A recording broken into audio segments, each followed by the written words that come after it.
A lot of us obviously went to school here a long time ago, or attended the old campus. And if you're back in Rochester for the first time, make sure you drive through the campus. It's just tremendous. It's a very dynamic place. It's very exciting. It's not the place that most of us attended, but in all cases, we benefit certainly from what they're doing today. There's no question about it. As the 9th president of RIT, is that right? 9th president of RIT, Bill now has responsibility for, obviously, a campus with a budget of close to $700 million. There's now 17,000 or thereabout students, which I'm told now ranks us 11th in the country in size. We have over 3,000 employees and over 100,000 alumni that fall under his jurisdiction, if you will. That's a true 5-6. He got your password. And in 3 years, he's already left a significant mark. You know, RIT now is international. I know you're going to talk a little bit about it, but we have campuses in foreign countries. We, in the last 2 years, if you're in Rochester, you see in the paper every week, we just announced a new College of Health Sciences. We just also announced a College of Sustainability. You know, the terms printing and retail and the names we knew are gone. But RIT needs to be dynamic and change with the times. And the nice thing is, this gentleman here has very quickly, obviously, set RIT on the right path. One of the things he did in his first year was recognize the uniqueness of the college programs and faculty. And if you're in Rochester, you probably just got a postcard about Imagine RIT. And what that is a celebration of innovation and creativity and all the things that the faculty and students do on this campus. And that's really his direction. And so it's nice to be tied to a campus that obviously has this recognition and is doing some really exciting things. It's wonderful when you've got a president who recognizes that and certainly fosters that. From a personal standpoint, he has made some bad decisions in the last few years. He went to Stevens Institute of Technology, and there is a 5-6 chapter there, but he pledged another fraternity. Then went on to Cornell, where there is also another 5-6 chapter, and he got his PhD in applied physics. Is that right? Yeah.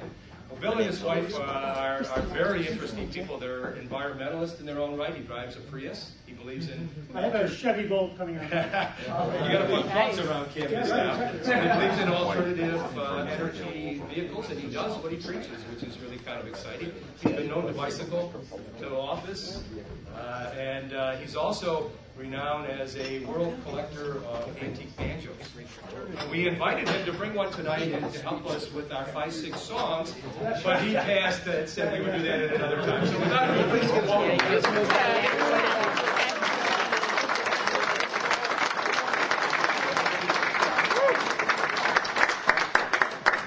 That's probably the best introduction I've ever gotten. First of all, welcome back to those who haven't been here for a while. Thanks to all of you for your loyalty, not only to our IT, but to Phi Sigma Kappa and what you're trying to do in this chapter. And you can be assured you'll have my support as you move forward. All right.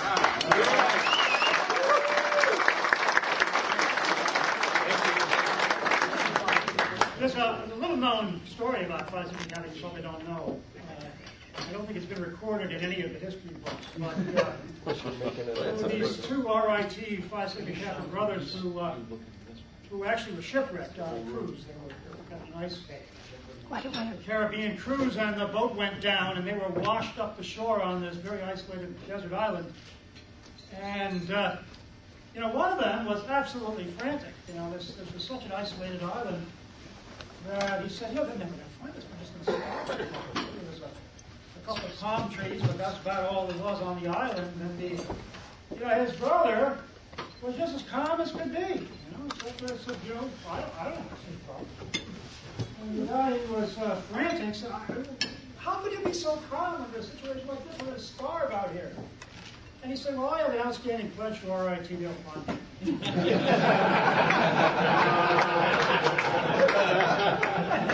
And a rabble. They'll find us. Anyway, to the extent to which not yet. We're just waiting for your checks to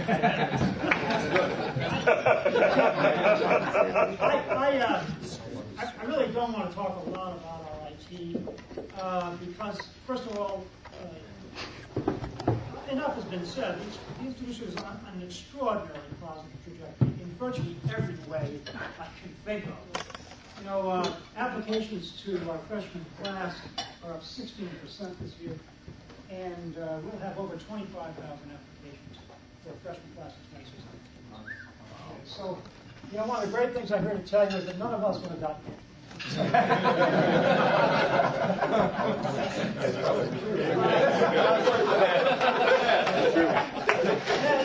is the value of all of your degrees.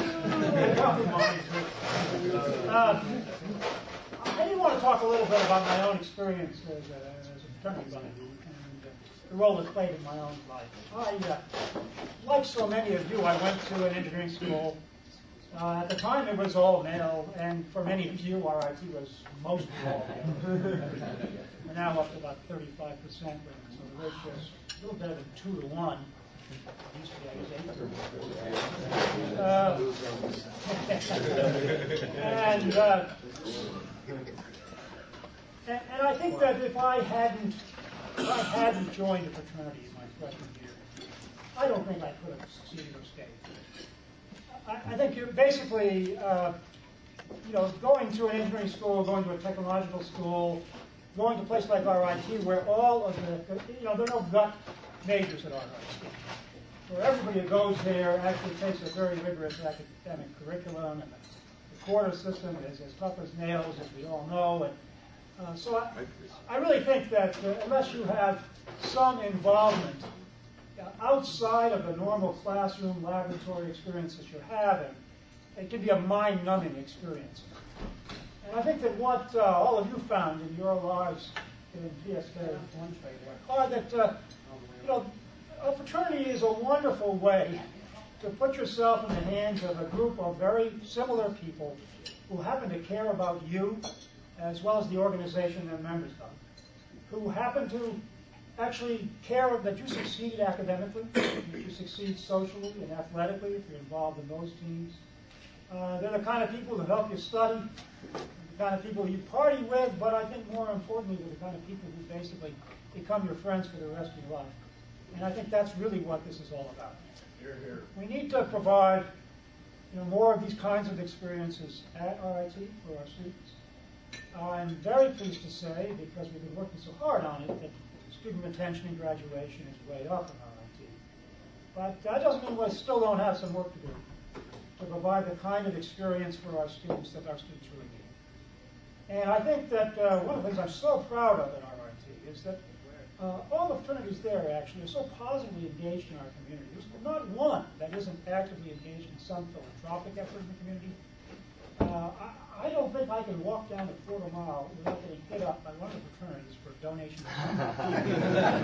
And you know, I have to give. You know, that kind of stuff.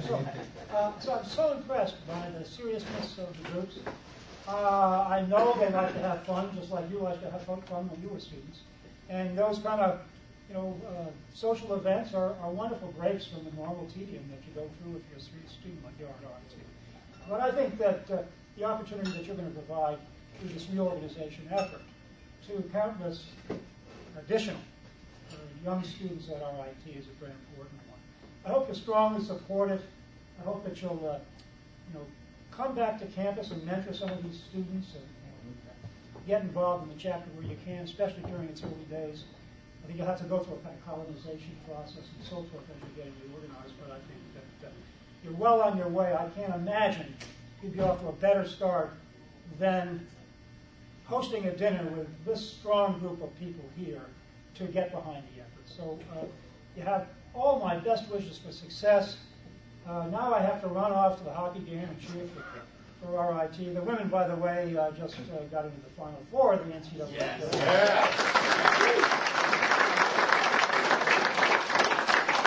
That was a modest 10-1 score. Not that we're bragging. Yes, exactly. And the men won last night 5-0. So I think that we're putting RIT on the map in so many ways. And frankly, one of the ways we're doing it is through the achievements of people like you. So thanks for all of your hard work. Thanks for your advocacy for RIT. Keep telling your friends and neighbors and your kids about RIT.